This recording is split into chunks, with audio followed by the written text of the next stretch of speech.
Okay, everyone, can I have everybody's attention, please? We're about to get started. Okay, thank you very much. So today we are going to be, first of all, my name is Marcos Fernandez.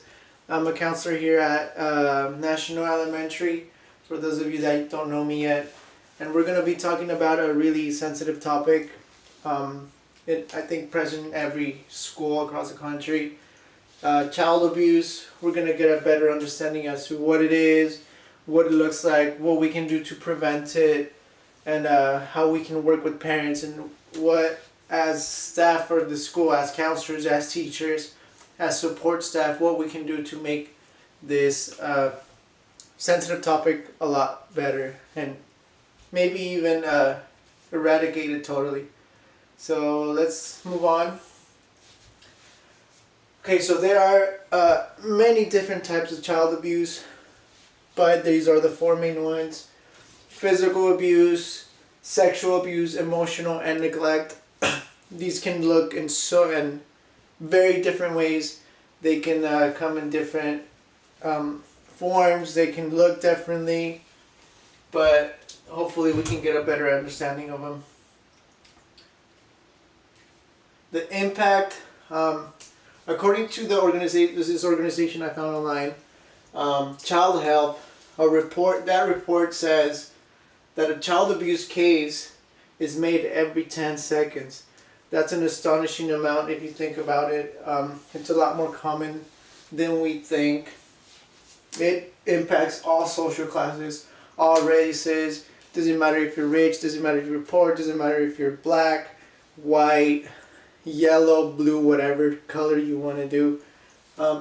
It doesn't discriminate, unfortunately. And in children, it leads to bigger problems later in life. Maybe a life of crime,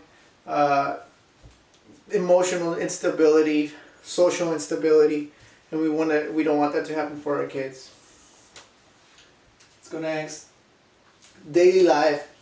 It can make an impact on the long run. However, it does impact daily. We see the effects of it. Child may seem sad.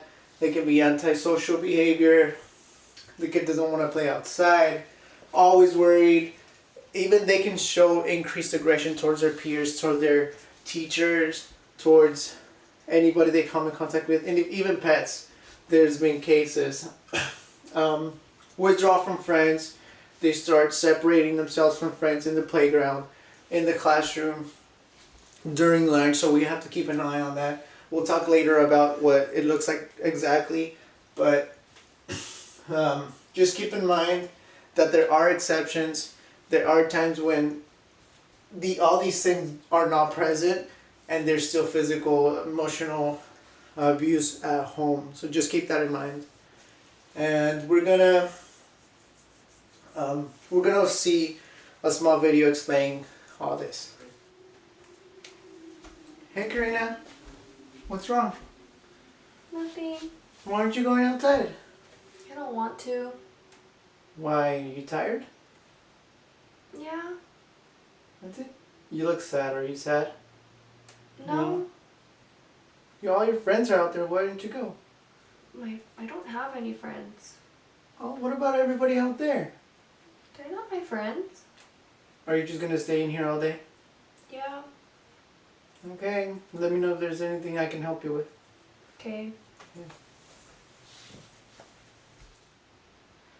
Okay, well, through that amazing acting, we saw a quick example of what that looked like.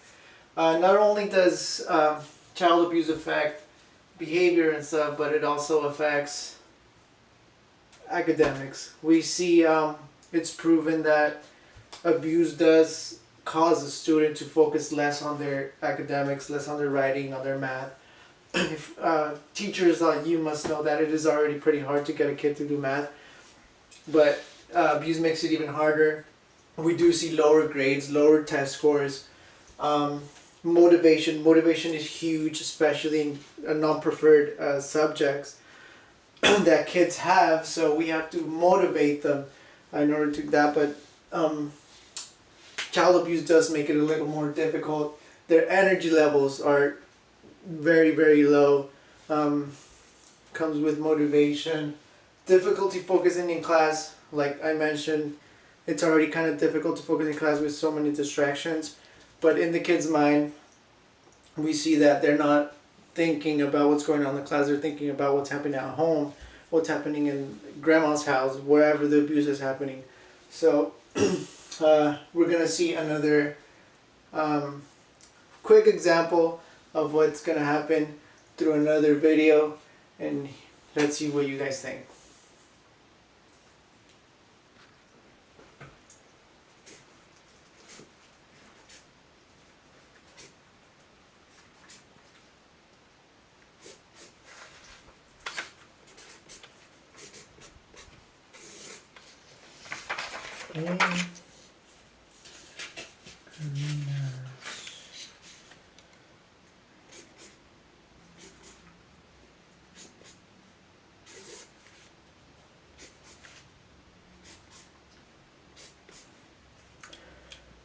I don't know why she's like this. I really have to speak with her parents. It's not okay. Go. Okay, so there we saw a quick example of what this issue may look like. Now we're gonna move to the causes of child abuse. What causes a caregiver, a parent, a grandfather, wherever it may be, a guardian to do that? And what we often see, it's proven by experts that prior life abuse may be the cause of the person to have this abusive behaviors. As we see, it's kind of a cycle that repeats itself through generations, and we want to get rid of that. Parents having abusive childhoods, abusive issues in the past. Substance abuse is sometimes huge. The addiction can get so deep that we don't know, but we can imagine how addicting some drugs can be. That can happen to lack of knowledge of. What I mean by that is lack of knowledge of what a kid's mind is. Keep in mind that these are kids. They require more patience.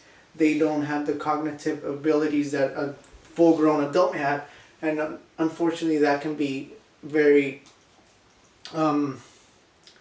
People don't have the patience for that. It can be very demanding for some people. Unwanted pregnancies.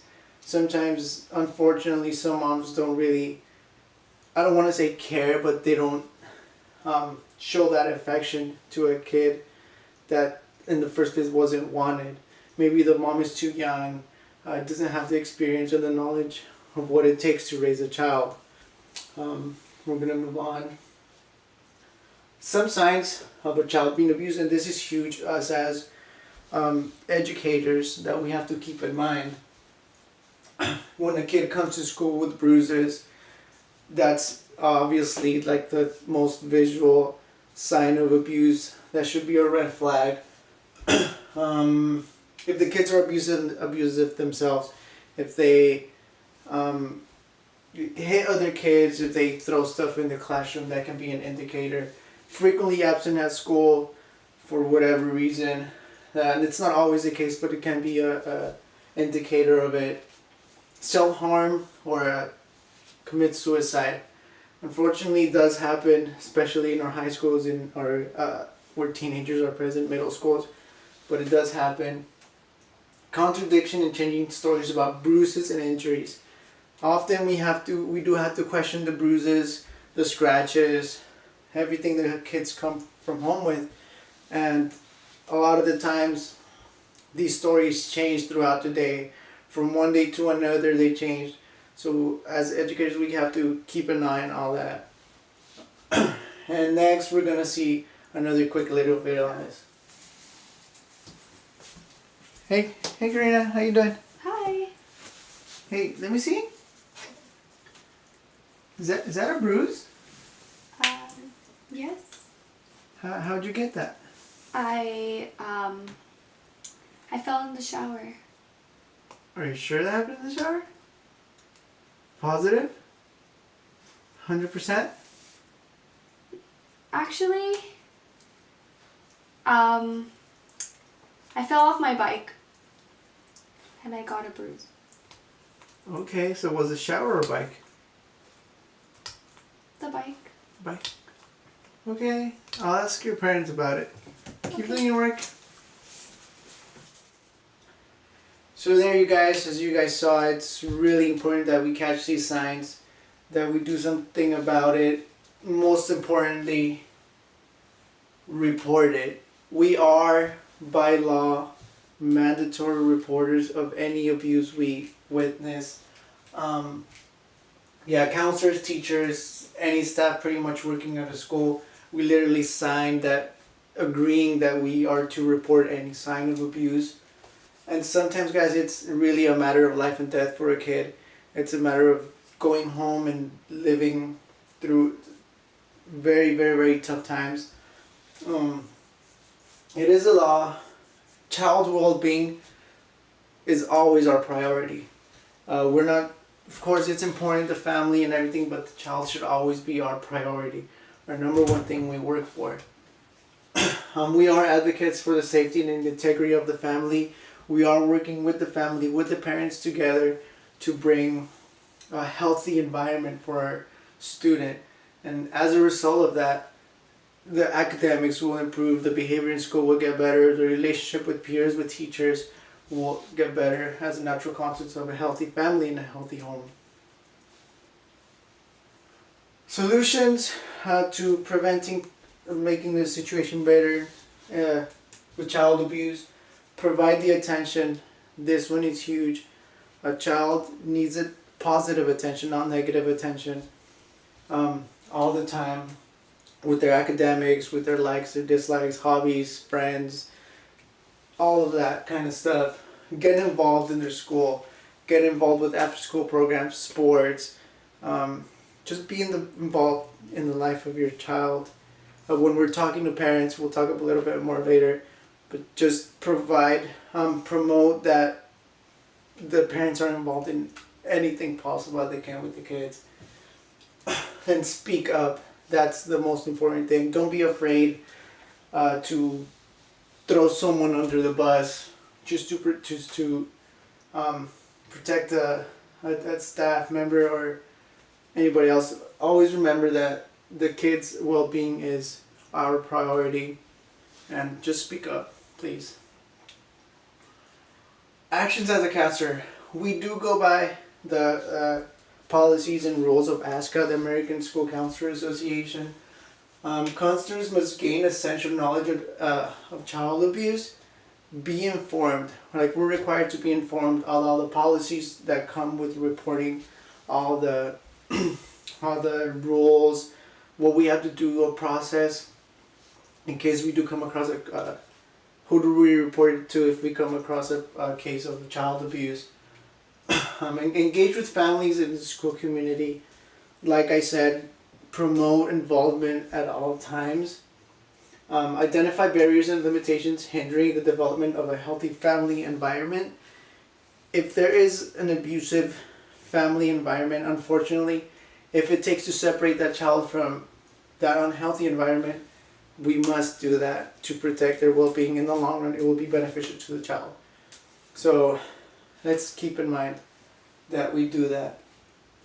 And I want to thank you all for coming today, for being here for this short lesson. I hope I wasn't too boring.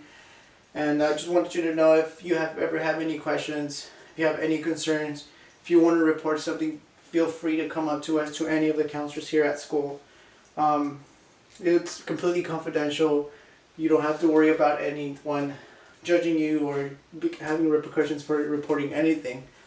But please, please, it's very important that we do. Thank you all for coming, and have a wonderful day. You're free to go.